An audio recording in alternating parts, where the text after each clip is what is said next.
Aujourd'hui, je vais parler de la médiocrité.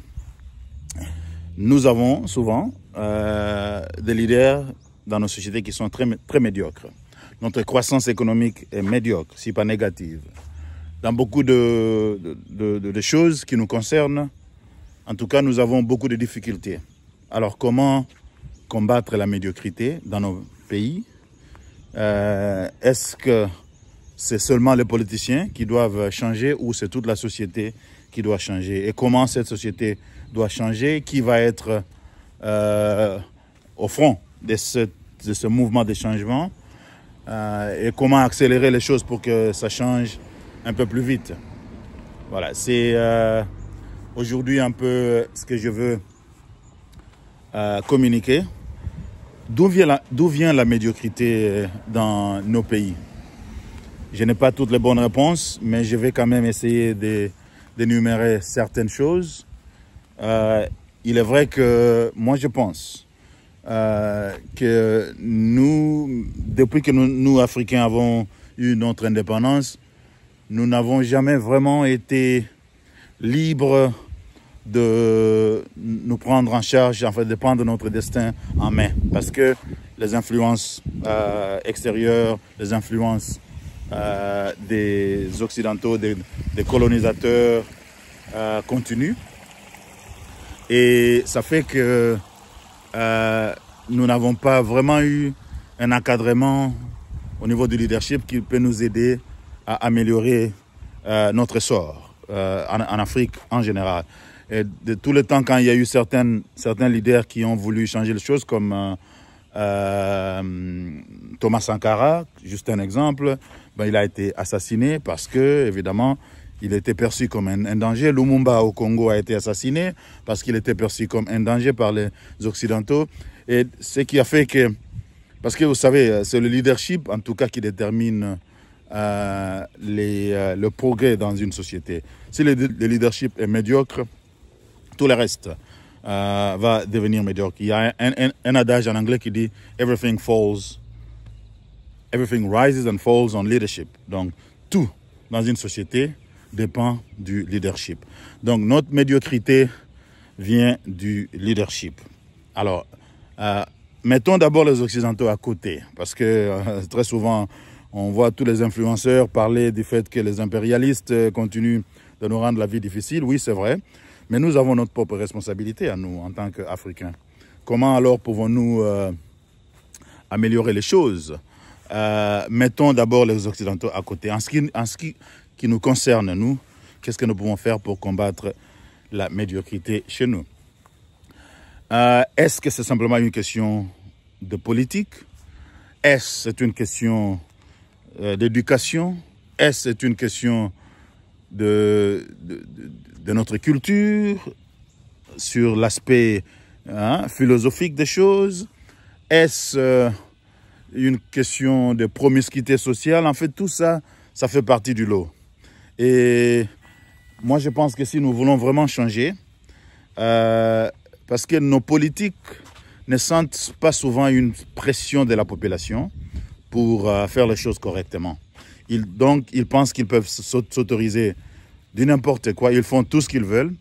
Il y a une certaine peur au niveau de la population pour résister. C'est vrai que ce n'est pas dans tous les pays, mais ça se passe dans beaucoup de pays. Et que donc, cette combinaison de la lâcheté, si vous voulez, ou le manque de courage de la population pour combattre la médiocrité chez les leaders, et en fait, ça, c'est d'un côté. De l'autre côté, cette distraction, ou en tout cas le manque de sérieuxité, le manque de moralité, le manque de compétences au niveau des leaders, fait que vous avez une combinaison qui est en tout cas très, très néfaste pour nos pays. Alors moi, je pense que pour nous relever, ça dépendra de ce que ce qu'on appelle en anglais le middle class, la classe moyenne peut faire pour changer le leadership et pour changer la population.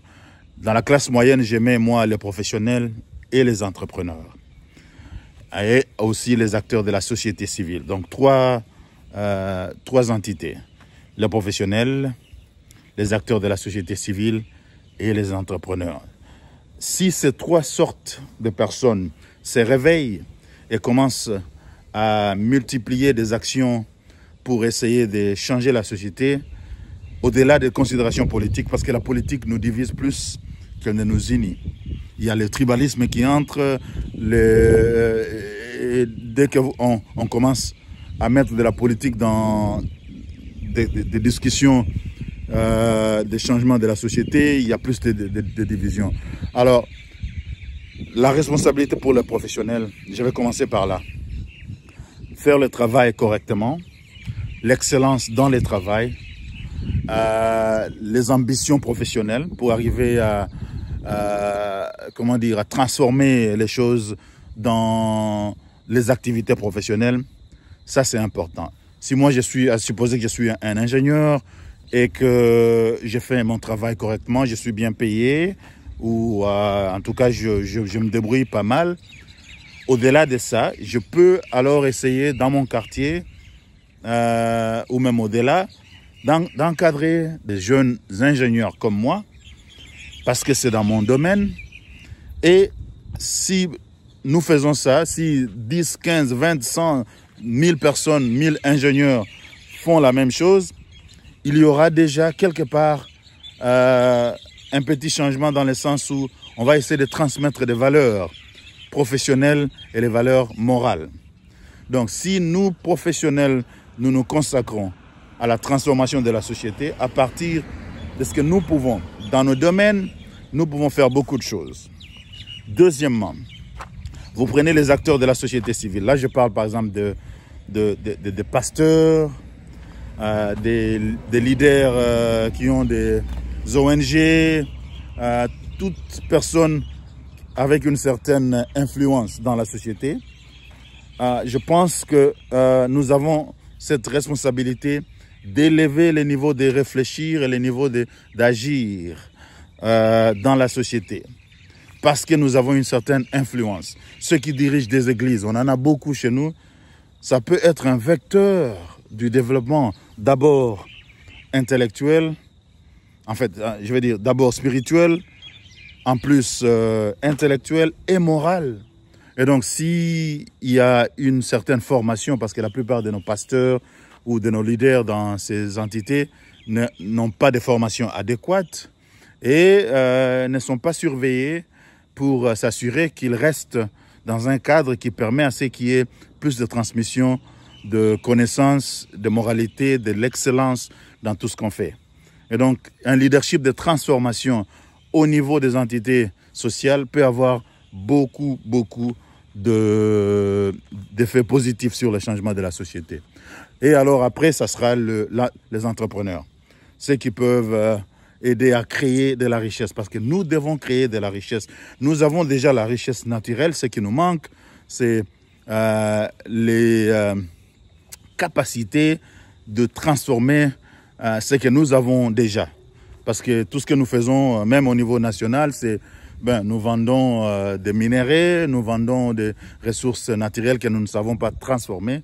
Il faut qu'il y ait une nouvelle classe des entrepreneurs qui se donnent à transformer les richesses que nous avons pour commencer une révolution d'abord agricole, en plus industrielle, après une révolution des services, des finances. Tout ça, ça dépend de la manière de penser et de faire des choses. Et c'est dans ce cadre-là d'ailleurs que je pense qu'il y a un rôle très significatif de la diaspora qui a appris beaucoup de choses, en tout cas pas toute la diaspora, mais une grande partie de la diaspora, celle qui est professionnelle, celle qui est responsable, celle qui est plongée dans l'excellence professionnelle et entrepreneuriale, de pouvoir faire quelque chose au niveau de la société. Si ces trois groupes sont actifs, ils peuvent mettre plus de pression au niveau de la politique afin que les choses changent. Sinon, les politiciens vont toujours aller dans nos quartiers, donner des petits sacs de riz, donner des chapeaux et des t-shirts à nos mamans, à nos jeunes pour qu'ils votent pour eux. Et ils vont voter, on va se retrouver avec toujours les mêmes politiciens qui sont médiocres, mais ils ont été votés parce qu'ils ils savent comment exploiter les systèmes et que la population qui est appauvrie ne sait pas quoi faire quand on leur donne des cadeaux. Et comme pour eux, le vote, c'est choisir quelqu'un, et souvent c'est sur base de considérations tribalo-ethniques. On va continuer ce cycle de médiocrité qui ne va jamais changer. Alors je voudrais bien vous entendre, vous, qui regardez cette vidéo. Je sais que je n'ai plus beaucoup de lumière, mais je voudrais vous demander si vous avez des idées, vous avez des suggestions, des propositions à faire.